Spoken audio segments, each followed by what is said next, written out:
Mr. Charles Robert Darwin died at Down House, Kent, on Wednesday. He had been unwell, but was believed to be recovering. On Tuesday night he had a relapse, and died in the course of next day. Mr. Darwin was born on February 12, 1809, and was thus in his 74th year. It was in 1859 that his great work on the origin of species by means of natural selection was published. The second work, Descent of Man and Selection in Relation to Sex, not appearing until 1871. Charles Darwin is dead. Our great philosopher and naturalist departed this life on Wednesday at his residence in Kent. This passes away from the age which he has adorned and enlightened a man who perhaps, more than any other among his contemporaries, stamped the sign of his genius upon current thought. There is no civilized city, town, or hamlet where learning and science are cultivated, but where the tidings of his loss will awaken emotion of respectful and admiring regret for one who filled so grand a place in the world of truth, and was so splendid a discoverer, so indefatigable a student of nature, so faithful a votary of truth, and so bold an extender of the cycle of human knowledge. This renowned Englishman has died at an age which might seem advanced, but for the fact that his vigorous intellect had shown no signs of weakness or weariness. Quite recently, there appeared from his pen a volume on earthworms, and on the prodigious work which those creatures execute in the service of the globe. Like all his labors, this book contained amazing stores of observation, accumulated during many years, but its literary style was as fresh and its reasoning as clear and persuasive as any previous essays of that noble intellect. We might well have expected, therefore, many other rich gifts from this same treasure house, many another harvest of his life's long meditation. But the word of science will receive no more philosophical wealth from our famous countryman's hands. After a long and glorious life of labor and research, he has attained repose, leaving to his household and his nation an imperishable fame, and to mankind the legacy of ideas which, if we be not mistaken, must broaden and brighten like the light of a rising sun, until every science and every society takes from them new and happier colors. Born at Shrewsbury in 1809, Charles Darwin illustrated by his intellectual endowments his own doctrine of heredity. His grandfather of the paternal side was that celebrated Dr. Erasmus Darwin, whose ingenious and elegant verses displayed imagination, research, and a passion for natural philosophy, all curiosity blended. His maternal grandfather was Josiah Whitehood, the founder of the artistic schools of English poetry, and through two vital streams, as it were, from high and lucent fountains, met and united, to furnish those massive brows, those watchful eyes, that patient mind, and that diligent, nature-loving heart, which were the characteristic of Charles Darwin. Cambridge enjoys the honour of his academical education, and it was the professor of botany there, Mr. Henslow, who first detected the brilliant gifts of the young student and recommended him as naturalist for the expedition of the ship of war Beagle. He sailed in her during 5 years on a scientific circumnavigation of the globe, and we have his own statement that what he then observed filled him with the earliest impressions of his origin of species.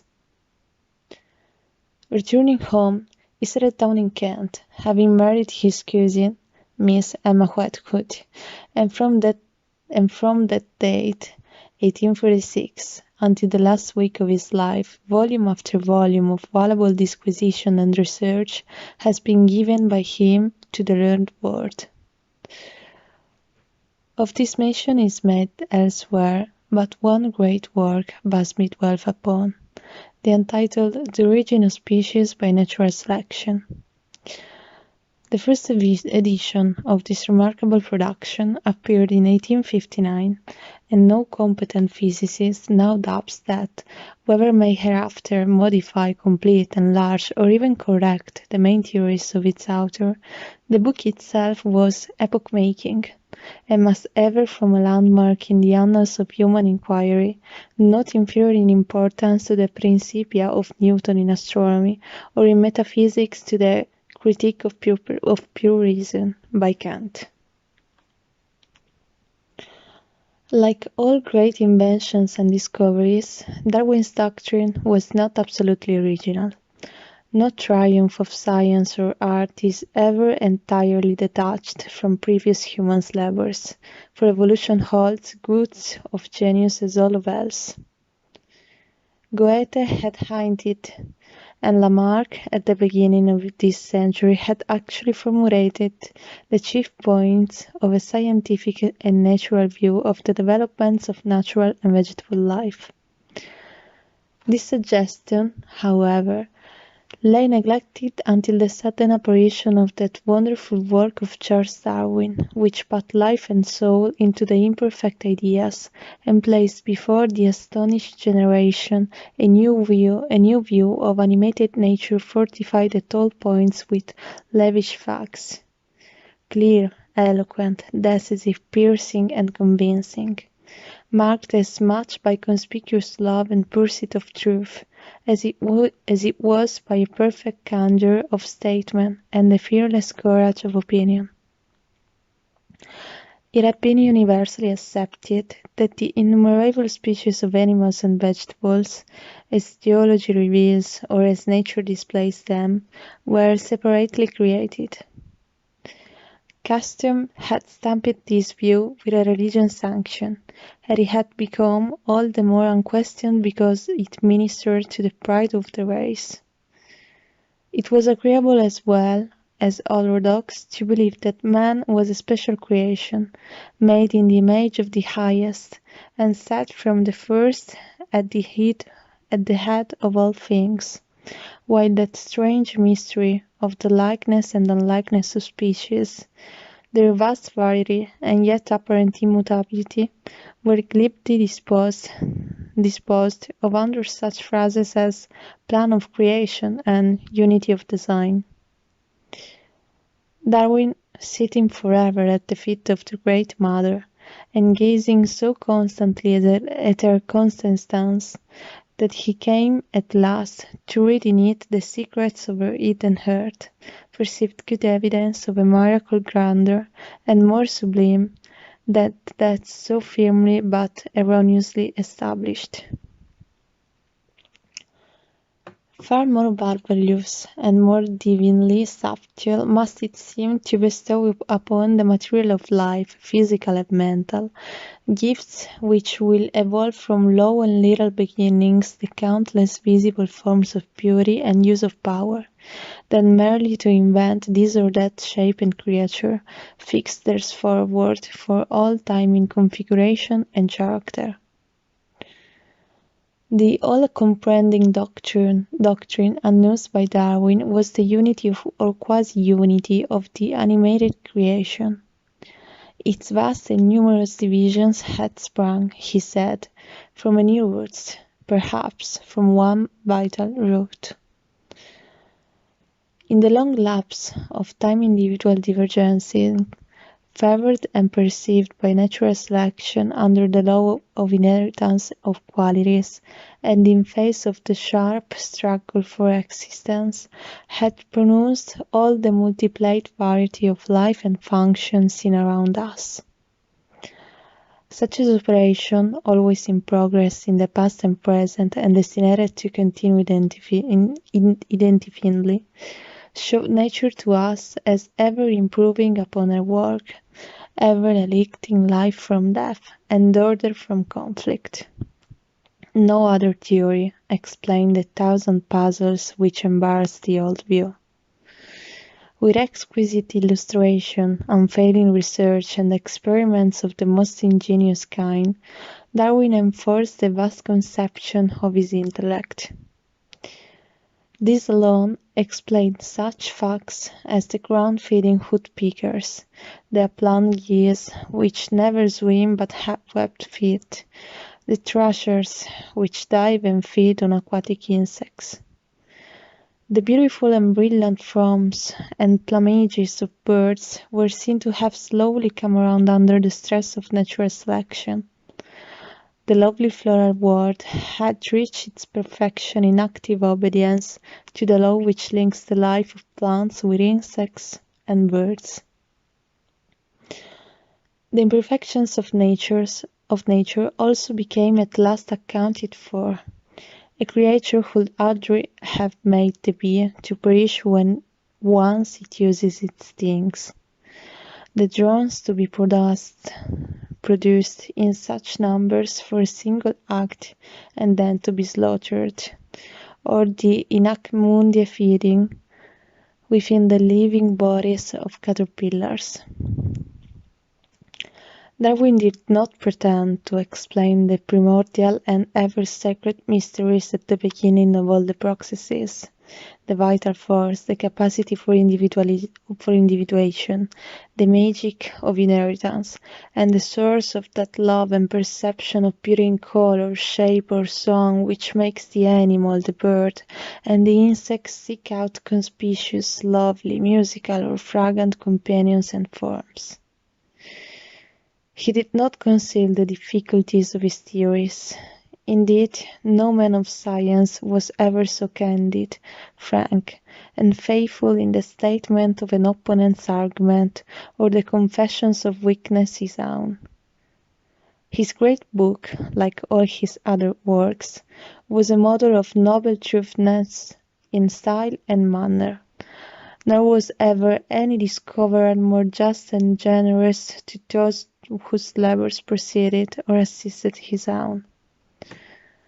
Modest, gentle, and even diffident to the last, he was never deaf to an adverse argument, never too old or too wise to be corrected, and dying as he thus crowned with the admiration of the age, and consecrous of almost a whole domain of scientific belief, he bore his honor so meekly that it may be doubted if he realized what Europe is today ready to proclaim, that this century will be named after him as the age of Darwinism.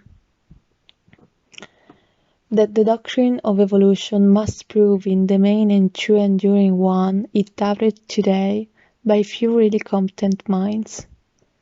We should be the last to say this with rejoicing if we dismissed the sublimity of creation or degraded man. But those who have felt pain or fear at the prevailing spread of Darwin's view forget that Leibniz was similarly led to declare Newton's law of gravity irreligious, not have they appreciated the grandeur and the promise of evolution.